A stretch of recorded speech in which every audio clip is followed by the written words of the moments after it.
you can pick your own destiny. I know sometimes that seems a lot harder to do than it sounds, but it really is that easy. You can really do whatever you want. It's just whether or not you're willing to take that first kind of risk. Hello and welcome to The Career Flipper, a weekly podcast featuring career change stories from people around the world in a variety of industries about how they get from point A to point B and all the twists and turns in between. I'm Jenny Dempsey, your career flipping host. After more than a decade working in customer service and experience leadership in the tech world, as well as teaching online courses that are actually still online, check out Udemy, speaking at business conferences, and mentoring customer service agents, I found myself laid off. And despite my experience, I couldn't land a new job, and I really started to question my worth. Then a friend gave me an old table. I saw potential. I binged YouTube videos to learn how to fix it up and suddenly found joy in giving something unwanted a brand new chance at life. And this led me to start my furniture makeover and restoration business, San Diego Furniture Flipper. Alongside that, I now offer career flipping coaching and share inspiring stories through this podcast. I speak at events and I offer career transition coaching sessions. But despite all this, I was feeling alone and insecure about my new path. I mean, who really goes from the corporate tech world to covered in paint and sawdust in their garage? So I started to reach out to others I knew, like a few people who've also flipped their careers, and hearing their stories inspired me, and it made me realize that it's totally okay to change direction at any point in life. And I realized there are way more people out there who flip their careers, just more than I've ever imagined. So that's why I started this podcast, to share these incredible journeys and offer support to anyone considering having been through or currently going through a career flip. They've really helped me, and I really hope that they help you on your path. Today, you'll meet Jeremy Smith, who made the wild jump from being a sea turtle marine biologist to a vintage picker. Yup, he finds old treasures, spruces them up, and sells them for a profit in San Diego. We chat about how sometimes you have no clue what you're doing, but just roll with the opportunities as they come. When one thing leads to another, you might even find yourself on a beach in cowboy boots. Trust me, it'll make sense soon. From family roots to handpicking his career path, Jeremy's story is a fun ride. Let's dive in. Jeremy, hello, welcome. Hi, thanks for having me. Oh my gosh, absolutely. This is super cool. I can't wait for you to share your story. So honestly, I'm just going to jump into it. Jeremy, tell me your career flip story. Let's get this going. Okay. Well, I think it started a long time ago. As a child, my parents decided that they wanted to move from the city to the country. And when that happened, we moved into a really old stone farmhouse. And it was kind of in shambles. And over the next 10 years of my childhood through teenage years, we renovated the house basically by ourselves. My dad had this amazing vision of this end product, which is now, this gorgeous, gorgeous house in the hills of Pennsylvania with a stream running through the backyard.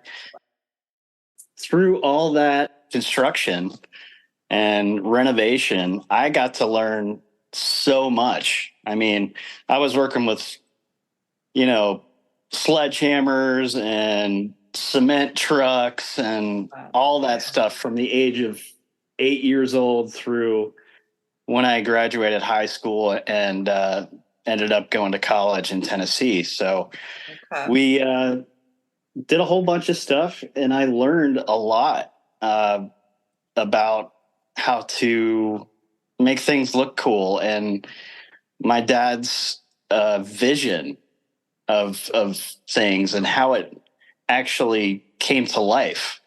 I was able to see that firsthand and help. So I think that helped kind of form my vision, or my eye, if you will, I guess, Yeah. of what things can be, the potential of things. Right. Um, and my dad was really big into antiques. So he, every other day would be bringing stuff in and taking stuff out. And that's kind of how my life is now, where it's kind of a revolving door of different cool items that I bring in and out of my house. His dad, my grandfather, was also involved in antiques. He had a antique mall in the little hometown that I grew up in, and he would have auctions every Thursday night.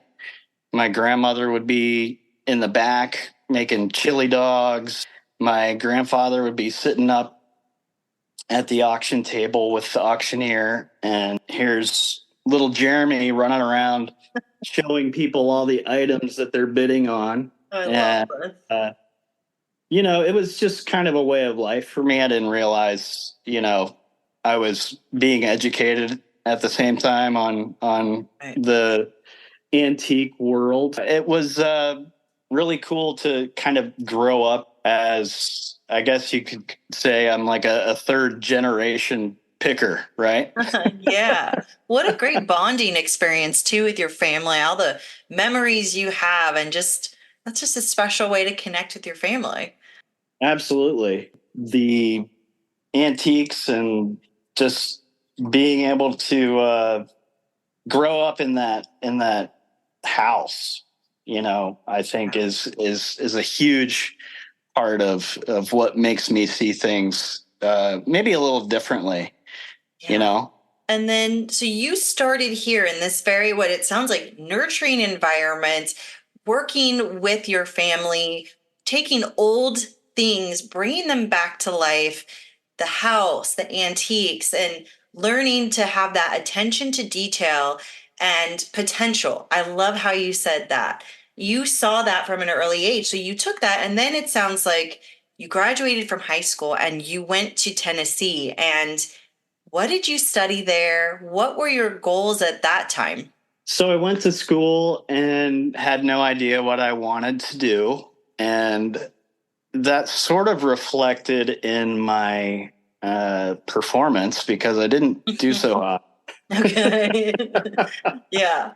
uh, Academically. And I ended up, doing a couple of years in Tennessee. I stayed there after financial aid ran out, so I decided to take a job, Hmm. and I got into construction and worked for a general contractor, and that was extremely stressful. I mean, I don't know if you've ever been around a construction work site, but man, just as a general contractor trying to get everyone on the same page and everything, it was a pretty stressful job. And honestly, I didn't really like it that much, but it was a great learning experience. And from that, I ended up, because I didn't like it so much, I started looking for stuff. I started looking for things that maybe I did like, because I needed something. My soul was searching. I was like, get me out of here. I know there's something else. Yeah. Let's find something. So I started just kind of lobbing ideas into the air. And one of those ideas was to connect with my high school art teacher, who is this serious turtle enthusiast guy. His name's Tom McFarland. He passed away a couple of years ago now, but I ended up working for him doing art type stuff. He made full size sea turtle sculptures for museums, aquariums, stuff like that. So Wow. I started working for him on the weekends, doing this sculpture stuff. Really cool. I mean, I loved it because I'm kind of an art guy. Yeah. So, we're like mixing clay and painting things and fiberglass and through that, I ended up going to a conference with him, a sea turtle conference, because he would sell T-shirts and these sculptures and stuff like that. Yeah. And when I got to the conference, my eyes just blew up. I was like, what in the world is this place? Wow. Yeah. Look at all these cool tan people that work on beaches. Right. You know what I mean? I was just blown away that this was like a career that these people had, and I had no idea that it even existed. So I basically was like, I need to find a job doing this. Yeah. So there was a job board, and I contacted one of the people that happened to be at the conference. And the guy I was with, Tom McFarland, knew him. And we sat down at dinner, very casual, just talked about the job. And the guy was like, you're perfect. When can you start? And I was like, I can be there in 2 weeks, Florida. Wow. Yeah. So packed up my little Volkswagen and drove from Pennsylvania down to Florida. Moved into a trailer right on the beach, the mangrove forest at John D. MacArthur Beach State Park, and started my life as a sea turtle researcher. Wow. It was totally mind-blowing. I was like, where am I? What is happening? Is this real? I'm like some farm kid from Pennsylvania, and one of the people that I met vividly remembers the first day she met me because I was wearing boots on the beach. On the beach, yeah. What a vision right there. That's funny. Yeah. I ended up doing sea turtle research for, the next 5 years and continued on with the marine biology stuff, being in the marine biology world. After Florida, I did that for a few years. I ended up working in Barbados with sea turtles, and later in St. Croix with sea turtles. And so anyway, that stuff opened my eyes to like, hey, you can pick your own destiny. I know sometimes that seems a lot harder to do than it sounds, but it really is that easy. And I believe, you can really do whatever you want. It's just whether or not you're willing to take that first kind of risk. But it really did pay off for me. And I'm so thankful that I did that. And I'm so thankful for Tom McFarland and introducing me into that world, and everyone else that I've met along the way through that have been great people and fun to work with. That kind of led me to San Diego, where I am now. I got a job doing Sea Camp San Diego. So I worked with kids in like a marine biology setting, teaching them about marine mammals and invertebrates, and we would take them out on boats whale watching, and we would take them scuba diving and go to the islands off of the coast of Southern California for like week-long trips. I mean, like dream trips, right? Yeah, amazing. I want to go. I know. Like, I honestly feel like everybody should go. It's like so educational, one, just fun. Yeah. I mean, you're just out in the sun having a good time. So after that, I ended up doing some work with La Jolla Kayak. I worked there for 2 years, and I got to tell you, that was a super fun job. Just taking people, out in kayaks and showing them the marine life and all that kind of thing. That was super fun. I got a job working for San Diego Whale Watch. Okay. And I was a naturalist. So I was the guy on the microphone saying, hey, folks, we got a whale over here at 3:00, talking about the whales and dolphins and everything else that we can find here off the coast of Southern California, leading up to where I am now. So I am a vintage reseller. Sometimes I struggle to find the right word to call myself when people ask what I do. When did that switch kind of happen? Because it kind of brings you back to your roots in a way. And so you're doing all Exactly. this amazing, you're giving tours and teaching people about the ocean, marine life, and then you go back to your roots. So when did that, like, how did that come back into your life? I'm curious to hear about that. Transitioning from the whale watching job as a naturalist, I was getting burnt out. I wasn't making very much money. Of course, that's kind of the deal as a whale watching tour guide. You're not going to get rich. I would go to St. Croix for 3 months out of the year to do the turtle stuff. When I came back that last time, I was like, I do not want to go back into whale watching. It was an amazing part of my life. I spent every day out on the water, but I'm ready for something new. I just decided that I was going to start selling stuff because I knew that I was good at it. I mean, it's always kind of been a hobby to find treasure and fix it up, sell it sometimes not. But this hobby I had, I knew I was good at it. I knew if I put a little time into it, maybe I could make this something real. I think it took me a year to like fully comprehend it's okay that I'm doing what I'm doing because I'm making money and I'm paying my bills and I'm doing everything that society wants us to do, but I'm doing it a little differently. I think for some reason I thought it wasn't going to be a real job for me, even though I was treating it like a real job. But like in the back of my mind, I was thinking like, I can't just like really do this. But over the last 5 years, I've proven to myself that I can, and I can do it well. A lot of very interesting people are doing the same thing that I'm doing. So that kind of reinforces that it's okay to do it. I don't know if other people have that feeling. Like I feel like almost like a fraud or something, like I'm cheating somehow, or I Imposter. don't know where that feeling comes from, and I hate it. I hate it. Yeah. It's I like, hear why is that. that? But Yeah. I think it might go back to the people don't understand it, but then people were like, this is the most amazing job. How do you do this? This is so cool. I wish I could do this, type of thing. So I don't know. It's just an odd thing overcome. Oh, I hear you on that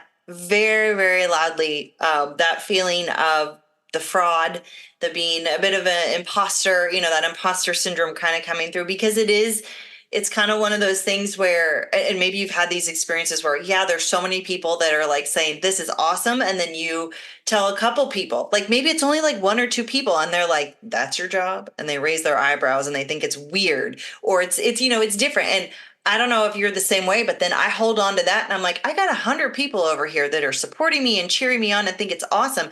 And I got two people saying, what are you doing? That is a terrible idea. Wiggling their eyebrows. You're going like, that's dumb.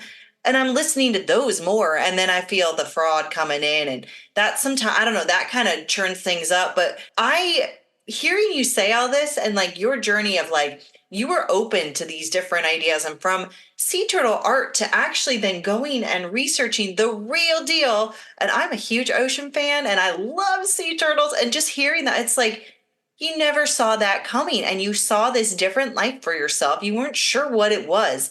And then you took this chance and you're like, you're the farm boy on the beach with the boots, and now you're living this new existence and you created it and you were going with the flow and it took you to amazing places with amazing people.